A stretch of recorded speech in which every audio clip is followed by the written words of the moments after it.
may not have the fame, may not have the kind of power that some can claim. Oh, you've got something I've just got to shout about. You have rainbows in your heart.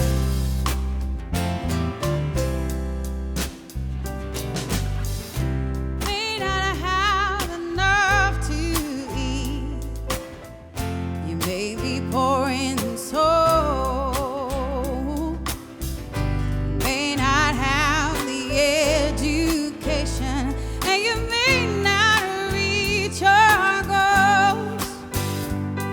Oh, but if you reach for something, then at least you'll have a start. You have rainbows in your heart.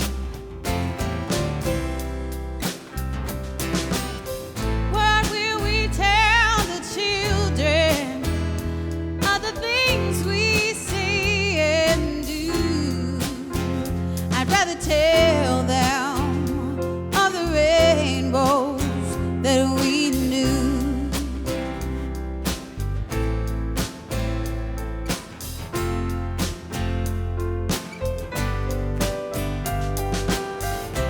I see your colors, oh, and I recognize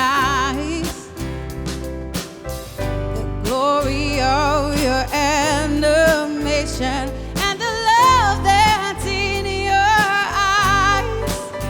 Oh, 'cause if we reach for something, then at least we have a start, and we'll have rainbows in our heart, and we'll have rainbows in our heart.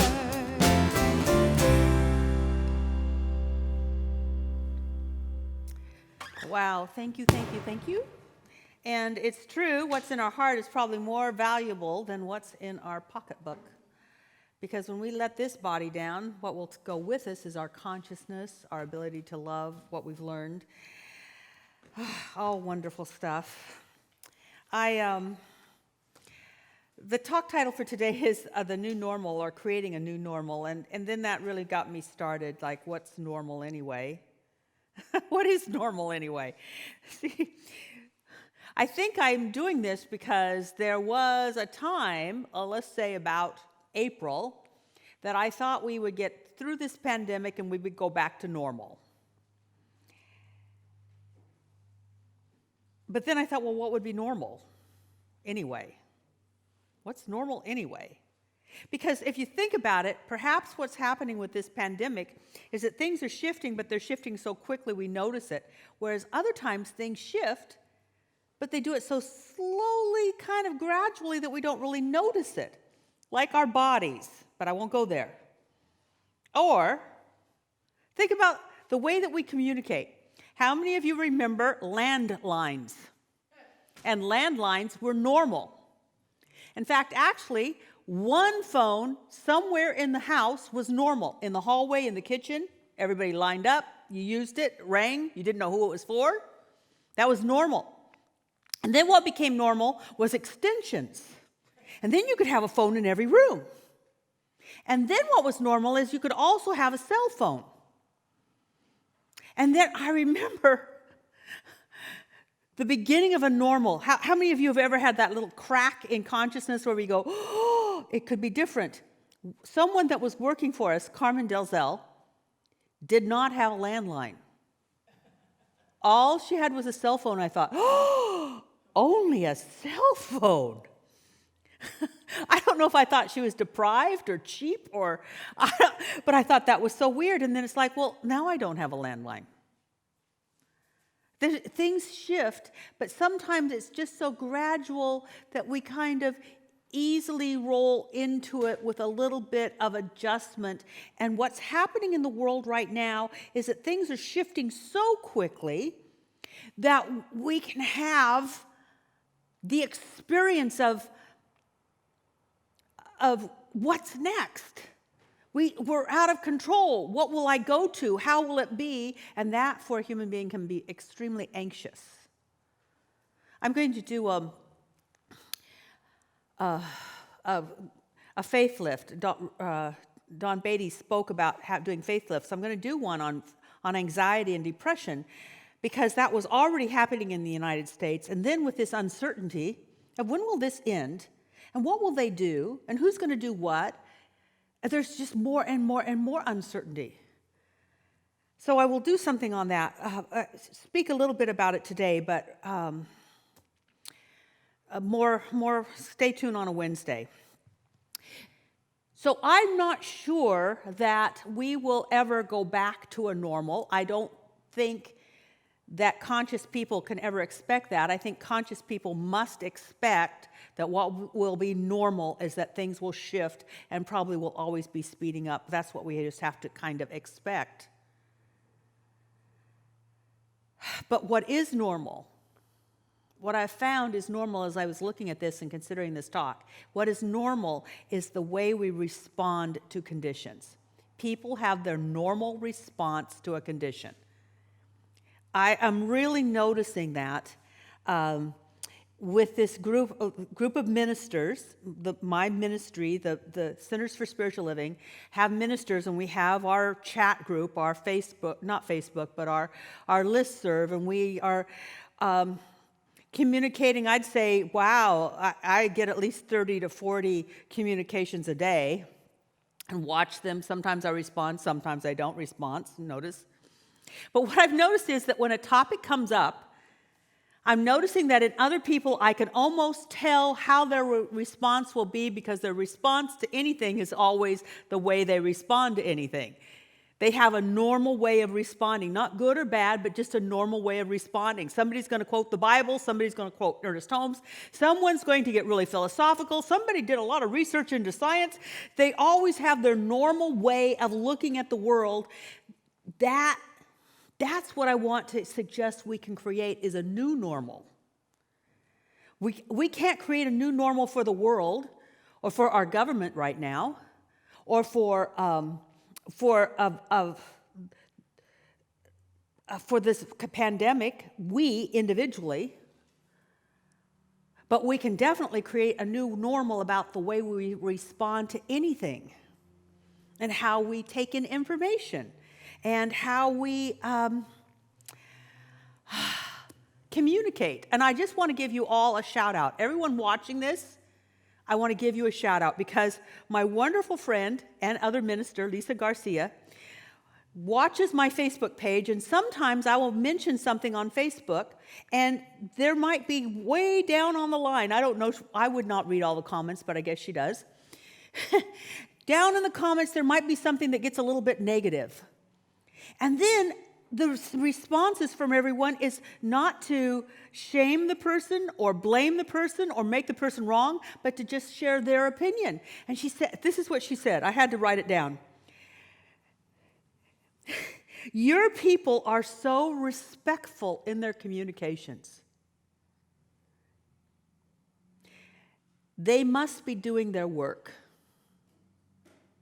Wow. So any one of you listening, bravo. Bravo.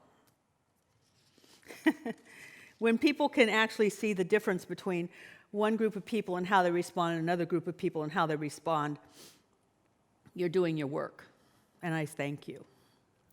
So how can we continually respond with respect, with faith, with peace, offering comfort, compassion, and encouragement to others? How can we do that even more? Because I think the world needs that even more. Now, sometimes I say something and then I actually think about it later because I am an introvert. It's like, first impressions, yeah. And I realized I said something, it's like, well, that sounded good in the moment. And then I read it later, and I'm not so sure. But what I wrote down, because I've been saying this, I've been here 31 years almost. And so for at least 30 years, I have been saying the universe is in a conspiracy for our benefit. But I'm not so sure that the universe is in a conspiracy for our individual benefit. I think the universe is in a conspiracy for the benefit of life itself. So when we all want to be in alignment with that life, then we're going to let the universe support us in that. When we allow ourselves to know the life and be lived by the life, not my life. Not my life. So, that would mean if the universe is in a conspiracy for the benefit of life, then the pandemic can be a blessing for each and every one of us. And I wanted to look at how that could be a blessing, how we could respond to it in a way that we could come out blessed. And weird things are happening. I think I wake up rested, but I will work on these talks through the night. And then I have to wake up really early and write down what I got because it was really brilliant while I was sleeping. And then it's like, then I write it down and it's like, but it was brilliant while I was sleeping. So I did get this while I was sleeping. And I shared a little bit with this, and some of you will see it soon, but I want to go over it again because it's still working me. Shifting. How many of you have ever got an idea and it continually evolves? Well, this is an evolving idea, but I really wanted to use the word if a pandemic can be a blessing, how can it be a blessing? And so I'm going to use the letters from pandemic and just look at how this could be a blessing. And the first letter is P, and that's what I'm going to spend some time on, because P for me means pause. Pause. Push pause. Just stop. It is so important, I think, now to take the time, as Don Beatty said, to just sometimes stop. You know, pausing, stopping, and being mindful has definitely moved into the cultural consciousness when it shows up in National Geographic. National Geographic, everyday mindfulness, finding focus, calm, and joy. National Geographic. I remember when what was normal was only fringe people meditated. When it's like you didn't talk about meditation because that was religious, and you don't talk about politics or religion outside of your small group of people. Well, it's made mainstream. Mainstream mindfulness, which is basically become mindful. And it doesn't mean like watch everything, but to take a moment. And what they're suggesting is just a moment where you breathe, you stop,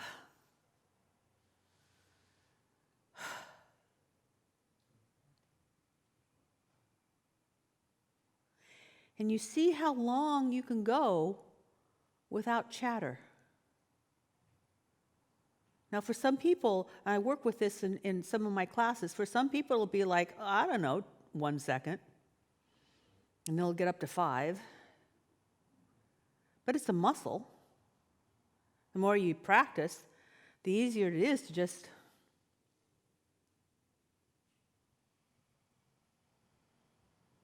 not think.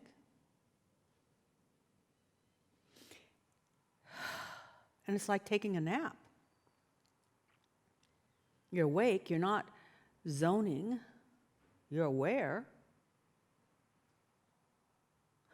But what happens is, when you start to move again, there's a refreshment, there's a sense of vitality, a sense of alertness. I'm going to do a faith lift on this and just how to practice that, so I'm not going to get into it too much.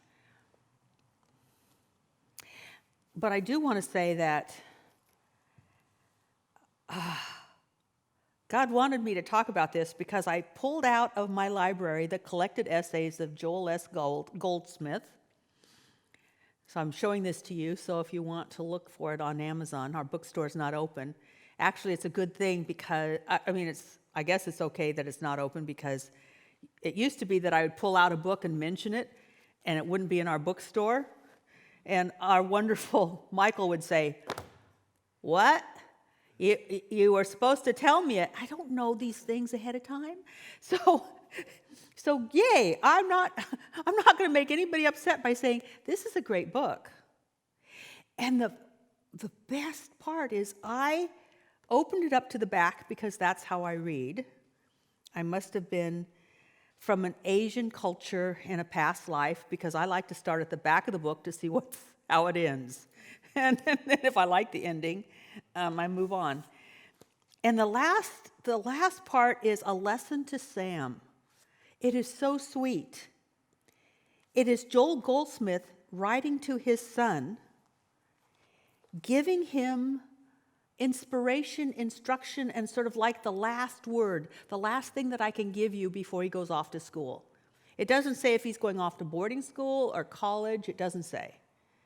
But he says, Sam, you've been with us. You've been with your mother and I.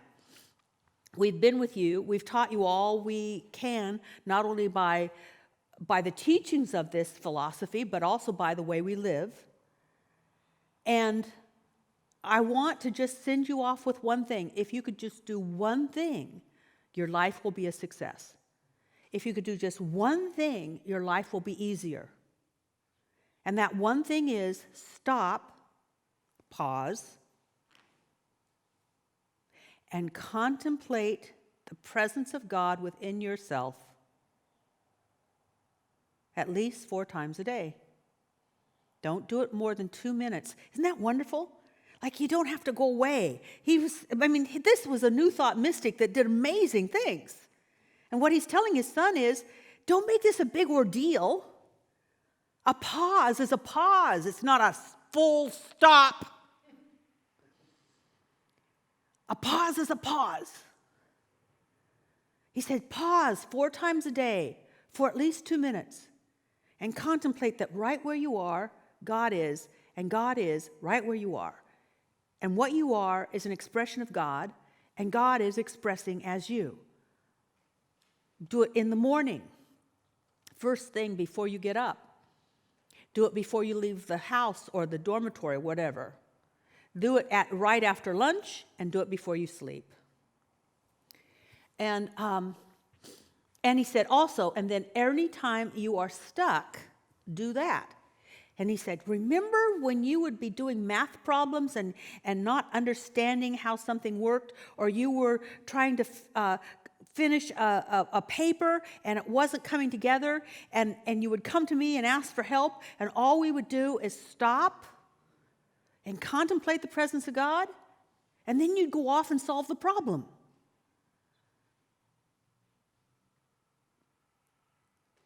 The universe is pausing so much of our normal activity. The universe is pausing so many of the distractions that we've had. Are we going to use that pause? Don't make it arduous.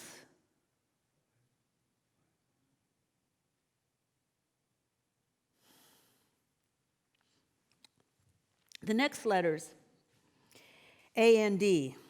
Pause all negative distractions. All negative distractions. Just in case you have any. I suggest for myself and for others a day off from the input of media, news, and maybe even other people. A day to self, a day for yourself, and to contemplate your own spiritual essence. Now, this is more than a pause, this is a contemplation. So, if you're not being distracted by what's out there, then you have time to contemplate. There's this beautiful idea that I don't think we really appreciate, which is Sabbath. In the Old Testament, God created the heavens and the earth in 6 days, lots of work, and then for seventh day, just rested. And that is sort of like a blueprint for our life. Do. You know what used to be normal? What used to be normal in my town is that everything was closed on Sunday, except for a few stores. Not Penny's, not Sears. I'm trying to think of what was around when I was there. Not Penny's, not Sears, but some grocery stores. Some grocery stores were closed. So if you really had to have milk, there would be one store open. That was normal. But then it became more and more financially feasible to just let everybody do stuff. Wow, what happened to the pause? What happened to the Sabbath? What happened to the day of rest? Real rest. Perhaps during this pandemic, we can actually take that because we're not going to be distracted by going to the mall or going to the movie. I mean, I'm not saying that the mall and the movies are bad. I'm just saying that they're not as available. So what if that's a blessing?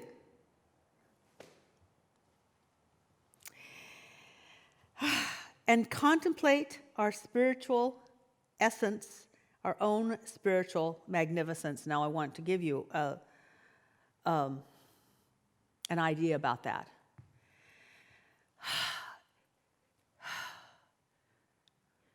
That you'll have to practice this yourself. If we were in a room or I was in a class,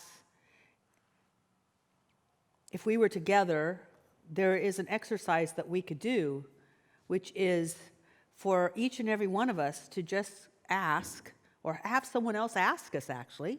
I've done it in dyads where we sit across from each other and we say, who are you? And I'm a mother, I'm a woman, I'm a minister, I'm a this, I'm a that, I'm a that, and then I'm a that, and I'm a that, and I'm a that, and I'm a that, and I'm a that, and I'm a that, and that. And then pretty soon, there is no more description. And who becomes a what? And what I am is pure light. And what I am is life itself. See, when we go through all the layers of descriptions, there's only one thing left.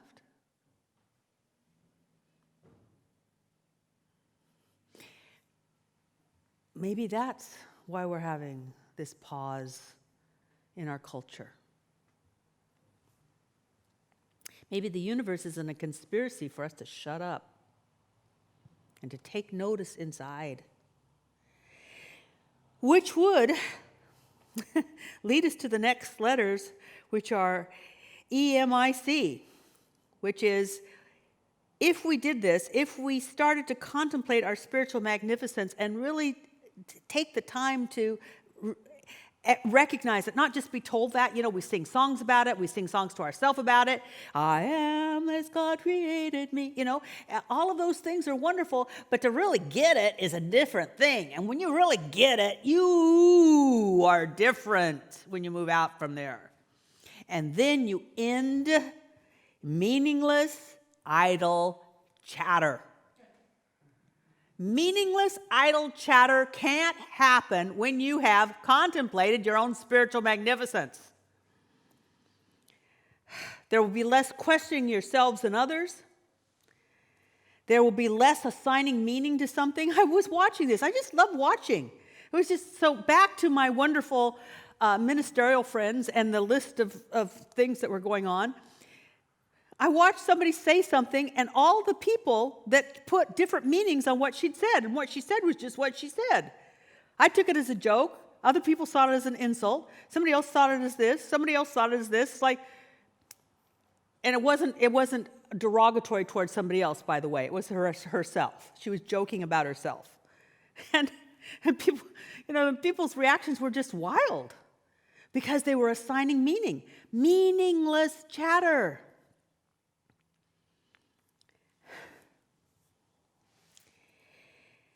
What will happen when you allow yourself to release or end the meaningless idle chatter, what you will do is engage mindfully in conversation. Engage mindfully in conversation. Wow. One of the things that I truly enjoyed in my last few trips, that was normal. It was normal for me to travel. I don't know if I'll ever travel again. I was just thinking, I was listening to Stephanie Ann sing. I was like, I want to go back to Egypt. I don't know why I was this way. And Stephanie Ann should go and sing. I was thinking all these wonderful things. It's like, I don't know if that will ever happen again for me. I have to give up my expectation. But one of the things that I learned in my last 2 trips, and that I guess it was last 3 trips, and I want to continue on when we can get together again, and I've done that with a few friends, really close friends, and we meet far away, is we would end the day with meaningful conversations. What's going on for you? Who are you? How are you doing? How can you be supported? How can you be loved? How can you be helped? And people would tell their experiences, and sometimes that experience would spark something in somebody else. And it was like this metaphysical nuclear reaction. It was wonderful. It was rich.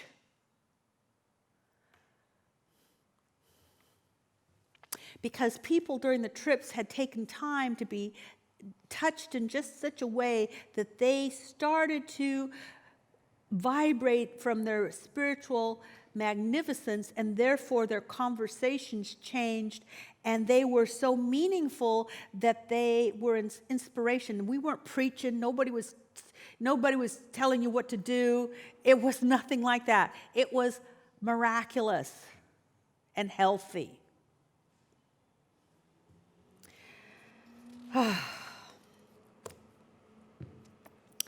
So I'm going to share just one last thing because I have a little time. And this I'm sharing because I had a new normal experience.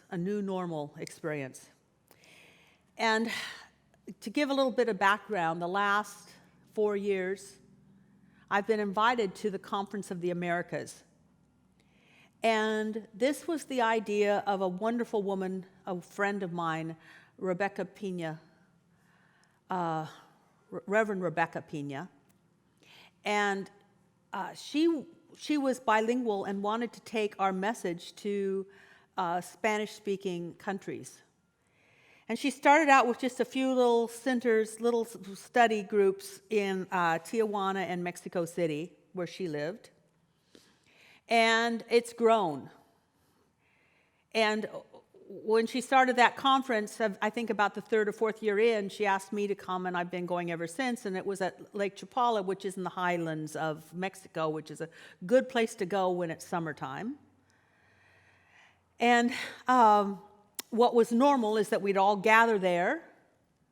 And what was normal is that it would be about 75% Spanish-speaking and 25% English-speaking, but they had this beautiful translator who could do it all, and it was really wonderful. That was normal, and what was normal is that there was a large group of people from Peru that would come, and from Mexico, and from, that's about it. That's who came. United States, Canada, Mexico, Peru. Oh, by the way, since she started, there are now 150 Spanish-speaking practitioners of truth or prayer practitioners in Latin American countries, which is amazing, from 0 to 150. Amazing. But what was now, since they couldn't get together because of the pandemic, and maybe the universe is in a conspiracy for our benefit, I was on many of the calls, and I was in the prep room for the calls. Every session had at least 12 people working. They were drawing from all over. They were drawing from the United States, from Canada, from Peru, from Argentina, from Colombia, from Spain, from Puerto Rico, from China. Now, those weren't just people attending, those were people putting on the conference. So what happened was, because they had to pause and rethink, the universe had an idea about spreading out so much farther than they would have if they were in Chapala with only one hotel that could hold many people, and it was confined, you could only get 120 people. Now we have them all over the world. That pause is so powerful. That could be the new normal.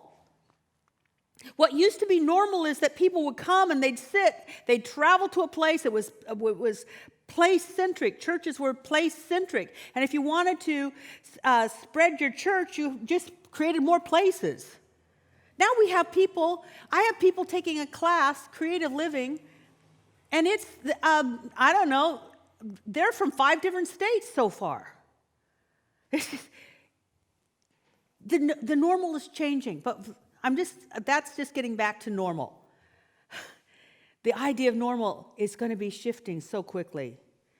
Let us shift from, or consider that shift, or respond to that shift in a way that's graceful and elegant and empowering to ourselves. And one of the ways to do that is to build our faith. So I want to share with you, just as a closing, the Lord's Prayer. I love this. I've always loved this, and I've especially loved this since I was introduced to a version of the Lord's Prayer by Emma Curtis Hopkins. And she actually did a whole chapter on it in High Mysticism, because she said, if you want to build your faith, Jesus said this will build your faith. But it's been interpreted in ways that weren't empowering, such as, give me this day my daily bread. Like, that's not empowering. What if I want more than bread today? Like a fish. Or I'm gluten intolerant. Or, God will give us more than our bread. Actually, bread, the word that should have been bread was substance, which means everything I need. What I can draw from. Give me everything I need to draw from. So, here we go. This is the Lord's Prayer.